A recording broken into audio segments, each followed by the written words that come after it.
Cocktail নিয়ে আপনাদের ঢুকাইয়া দিমু। ফাঁসির রায় ছাড়া আমরা ঘরে ফিরে যাব না। স্বৈরাচারী শেখ হাসিনা এবং আওয়ামী লীগ বাংলাদেশে বিশৃঙ্খল পরিস্থিতি তৈরি করার জন্য লকডাউন ডেকেছে এবং আজকে যে মানে রায়ের তারিখ ঘোষণাকে কেন্দ্র করে তারা লকডাউন ডেকেছে।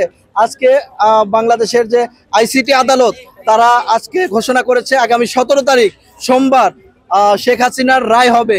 আমরা স্পষ্ট ভাষায় বলতে চাই 2000 মানুষ হত্যা করেছে এই শেখ হাসিনা। এই 2000 মানুষ এবং হাজার হাজার মানুষকে পঙ্গু করেছে, চোখহারা করেছে। একে ফাঁসির রায় ছাড়া আমরা ঘরে ফিরে যাব না এবং স্পষ্ট ভাষায় বলতে চাই এই আওয়ামী লীগ যদি এই রায়কে কেন্দ্র করে কোনো বিশৃঙ্খল পরিস্থিতি তৈরি করার চেষ্টা করে তাহলে বাংলাদেশের ছাত্র জনতা একটা করে আওয়ামী লীগ ধরবে এবং ফ্লাইওভারে ঝুলিয়ে দিবে, একটা করে আওয়ামী লীগ ধরবে এবং বর্ডার পার করে ওর নেত্রীর কাছে পাঠিয়ে দিবে।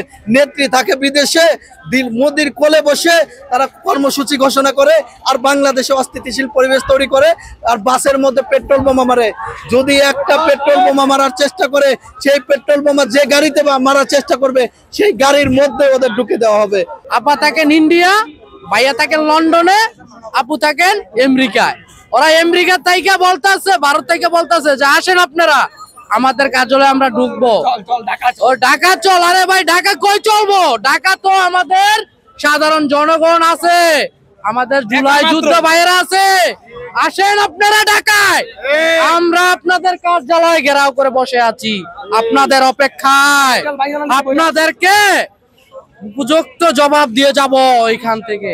আর আপনারা যে একটা করে ককটেল মাইরা হুস করে দৌড় মারেন, এই দৌড় মারার সময় আর দিমু না। আসেন ককটেল নিয়ে আপনাদের বায়ুনালী দিয়ে ঢুকাইয়া দিমু। ঢুকাই ওইখানে ফুটুস করে যখন ফুটবো তখন বুঝতে পারবেন আরে ভাই জুলাই যুদ্ধরা কি জিনিস আর ককটেল কি। আরেকটা মানুষের জীবনের দাম কতটুকু। আপনারা তো আছেন মানে ঘুমাইয়া, ভাই ঘুমাইয়া আছেন, ঘুমায় থাকেন। আপনাদেরকে কোনো কিছু বলতাছি না আমরা, আমাদের সাধারণ জনগণ আপনাদের পক্ষেই আছে এখনো। কারণ আপনারা ভালো হয়ে যান, আপনাদেরকে একটা সুযোগ দিতেছি আমরা।